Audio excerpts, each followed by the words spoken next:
Good morning students. यहाँ पे जैसा कि आपका चैप्टर में बताया था तातुश वाला, जिसका चैप्टर का नाम है आलो अंधारी बेबी हालदार। मैंने आपको यहाँ पे जैसा कि बताया कि एक लेखिका है, लेकिन लेखिका का प्रारंभिक जीवन काफी कष्टपूर्ण तनावपूर्ण रहा है। अपने से दुगनी उम्र के व्यक्ति से विवाह होना और अपने 3 छोटे बच्चों को लेकर वापस पति से अलग रहना एक बहुत बड़ी जिम्मेदारी होती है, जिसे वो बखूबी निभाने का प्रयास करती है। घर घर जाकर काम करती है, लेकिन फिर भी अपने स्वाभिमान का रक्षा करने का दायित्व वो निभाती है।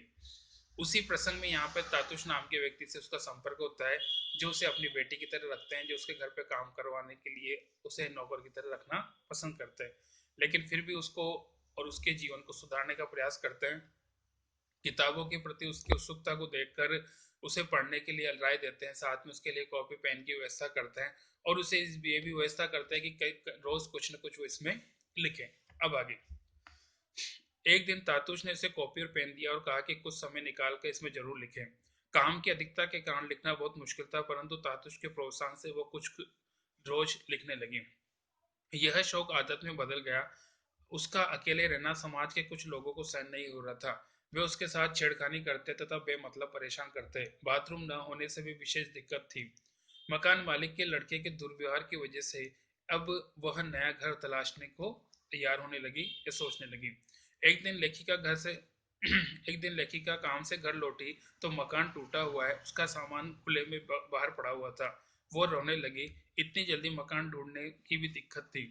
दूसरे घरों के लोगों ने अपना सामान इकट्ठा करके नए घर की तलाश में चले गए। वह सारी रात बच्चों के साथ खुले आसमान में नीचे बैठी रही। उसे दुख था कि दो भाई नजदीक रहने के बावजूद भी उसकी सहायता नहीं करते। तातुश को बेबी के घर टूटने का पता चला तो उन्होंने अपने घर का में कमरा दे दिया। इस प्रकार तातुश के घर में रहने लगी। उसके बच्चों को ठीक खाना मिलने लगा। तातुश उसका बहुत ख्याल रखते। बच्चों के बीमार होने पर वे उनकी दवा का प्रबंध करते। उनके सदव्यवहार को देखकर बेबी हैरान थी। उसका बड़ा लड़का किसी के घर में काम करता था। वो उदास रहती थी। तातुश ने उसके बड़े लड़के को खोजा और उसे बेबी से मिलवाया। उस लड़के को दूसरी जगह काम दिलवाया। लेखिका सोचती कि तातुश पिछले जन्म में उसके बाबा रहे होंगे। जिस प्रकार से तातुश ने उसके लिए कार्य किया, ठीक वैसे ही एक पिता करता है। तो यहाँ पे तातुश के प्रति उसके मन में पिता की तरह भाव था कि वो उसके पिता के समान उसकी देखभाल करते हैं। तातुश उसे लिखने के लिए निरंतर प्रोत्साहित करते थे। उन्होंने अपने कई मित्रों के पास बेबी के लेखन के कुछ अंश भेज दिए थे। उन्हें ये लेखन पसंद आया और लेखिका को उससे बढ़ाते रहे। तातुश के छोटे लड़के अर्जुन के 2 मित्र वहां आकर रहने लगे, परंतु उनके अच्छे व्यवहार से लेखिका बड़े काम को खुशी खुशी करने लगी। तातुश ने सोचा कि सारा दिन काम करने के बाद बेबी थक जाती होगी। उसने अपना रोजाना शाम के समय पार्क में बच्चों को घुमा लाने के कहा। इससे बच्चों का दिल बहल जाएगा। अब वह पार्क में जाने लगी। पार्क में नए नए लोगों से मुलाकात होती। उसकी पहचान बंगाली लड़के से हुई जो जल्दी वापस चली गई।